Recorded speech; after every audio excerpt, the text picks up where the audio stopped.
Good damn morning, Americans. Jericho Green here with you once again. Make sure you get over to jerichogreen.net, jerichogreen.net, $3.99 monthly subscription. My full video archives over there because you know YouTube coming. And now I'm about to give you this uncircumcised commentary to the bristle. So this whole thing with Afghanistan, this is like a case of herpes. It's never really going to go away, and we're going to have some flare-ups here and there. All this stuff keeps coming out about the failures in Afghanistan, this runny shit sandwich known as the Afghanistan pullout. Now, supposedly, allegedly, word around the campfire is the war in Afghanistan is over. They pulled the last helicopter left Afghanistan with the troops on it. There are no more American troops in Afghanistan. It's over. Bang that gavel. Court adjourned. I'm sorry, guys. Producer, I'm sorry. Hundreds of them. Well, how can it be over if there's hundreds of people? All right. Apparently, guys, there's hundreds of Americans still left there. So how is this over? That I don't understand. How can the war be over when we left people there?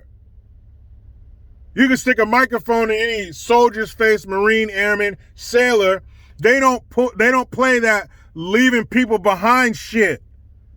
So what do you mean the war's over when you have hundreds of American citizens there? Now, are these hundreds of armed Americans, trained Americans?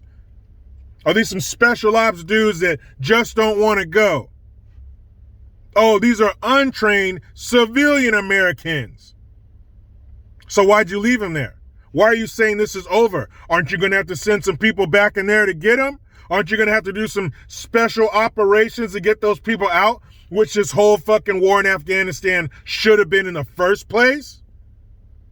Because Afghanistan didn't fly those planes on 9/11. Al-Qaeda did. So that's who we should have gone after with our special operators. We call them special for a reason. This is what they do. They hunt. They hunt and they go get and they kill. So let them do that.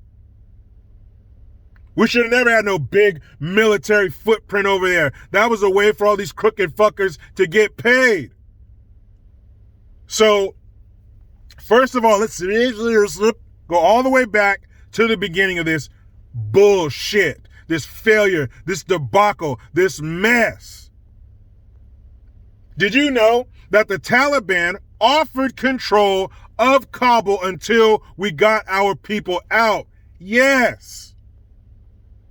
The Taliban said you can have Kabul until you get your people out safely, then we'll take it. And the powers that be said, no, you can have Kabul. So they give the Taliban Kabul. So we had a chance to not even go down this road, but we went down it. So then after the Taliban says, fuck it, you don't want it? We'll move on in. So here comes the Taliban creeping in. They take over Kabul in 20 seconds. So now we have to have our civilians and or military walk the Taliban gauntlet to get to this little rickety ass one runway airport. Okay. So we do that. When the Taliban takes over, then we pull the troops, you know, the guys with the guns and the training and the experience. We pull them out. We say, no, you guys first. Remember that scene in Something About Mary where he got his nuts caught in the zipper? And the father comes in and he says, how the hell you get the beans over the Franks? Well, how the hell you pull the military out before you pull the civilians out? But we did that. So then we say, well, we are going to have the largest evacuation, the largest airlift that the world has ever seen, even though we created the whole reason for the fucking world's largest airlift. So then we're getting people out, but before we pull out, Taliban, let's see what you've won. So we leave the Taliban a bunch of shit beyond their wildest, wet little terrorist 72 virgin dreams. And it is so weird and fucked up to see somebody else wearing our gear. It don't even fit right. It looks like a bunch of regular fucking gamers putting on some cosplay gear and going out to play soldier. It don't look right. They don't fit. They don't have the body for that. Their bodies haven't been formed and exercised beyond belief in boot camp. It is so weird and fucked up to see these people wearing our uniforms, walking into these hangars like they're the U.S. military. And there's another airport there that was better defended where the weapons were, and we said, fuck that one. I want Kabul.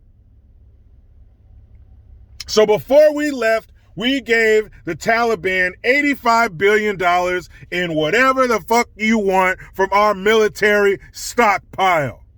Night vision, handguns, rifles, aircraft, trucks, SUVs, rocket-fired, shoulder-fired missiles, RPGs, you name it, these sick fuckers got it, courtesy of us.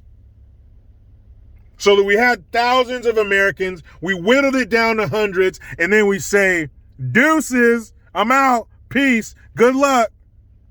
And these motherfuckers got the nerve to say, well, we tried to contact them 19 times. Well, contact them 19 more, or 190 times, 1900 times, 19,000 times. I don't give a fuck how many times you had to contact them. Keep contacting them until you get in contact with them and find out what they want to do. That is not a good excuse. Well, we tried to call them a bunch of times. No, get in touch with the people. Then there are rumors. Earlier this month, there were rumors that people were American citizens, okay? They had to sign these papers that said that until you pay us back, you can't renew your passport. Jericho, pay back who for what? I'll tell you.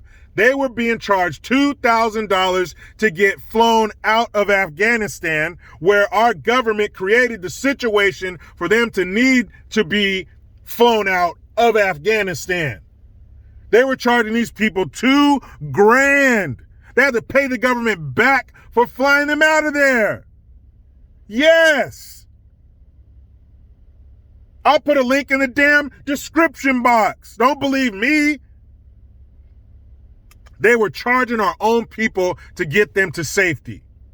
But then, after backlash and pressure, oh, well, during these unique times, we wouldn't charge people to lift them out of there, you crooked sons of bitches. Why are you hitting us up for 2 G's? You just basically burned $85 billion in the fucking desert by giving these assholes weapons they couldn't even dream of. If their little Taliban Santa came down there and said, what do you want for Christmas, little Taliban boy? Their Santa couldn't bring them the shit that we left them. So don't tell me you want 2 G's to get these people the fuck out of here.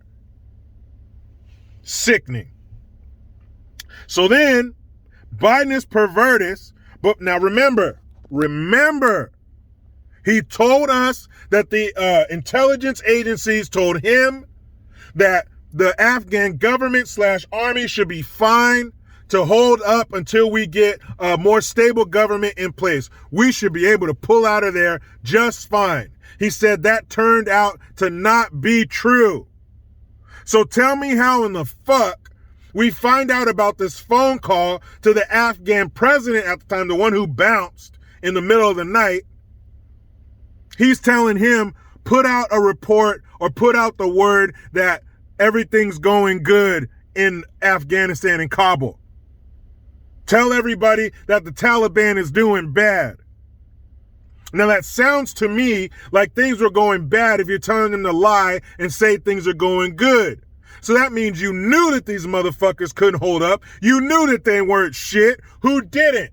Stop right now and go YouTube Afghan soldiers exercising. Don't have any liquids in your mouth because you're going to spit the shit out with laughter. So you knew they weren't shit. But then you come here and tell us we thought they were shit and turned out not to be shit. You knew it. You got the transcripts from the fucking phone call. What the fuck? What is going on here? Are we going to stand for these lies?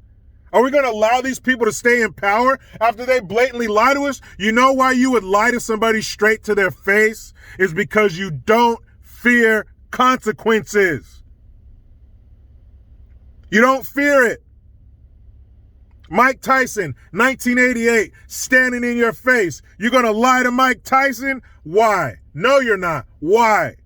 Because he'll hit you so hard that you will get a blue parking spot for the rest of your life. That's why. Because there's fear of consequences. But they sit up here and lie to our faces. Oh, we didn't know. Turns out they knew. Nobody has a problem with us getting the fuck out of Afghanistan. It's how. You don't pull the guns out before you get the civilians out, dummy. When you're offered a chance to keep an area that is vital to getting your people out, you don't say, nah, you keep it. Man, this shit can't be real, but it is real. So what I'm going to do is go wrap up my state mandated meal period. But you know how it goes. I try to be done with the left, but they just won't let me. Please subscribe.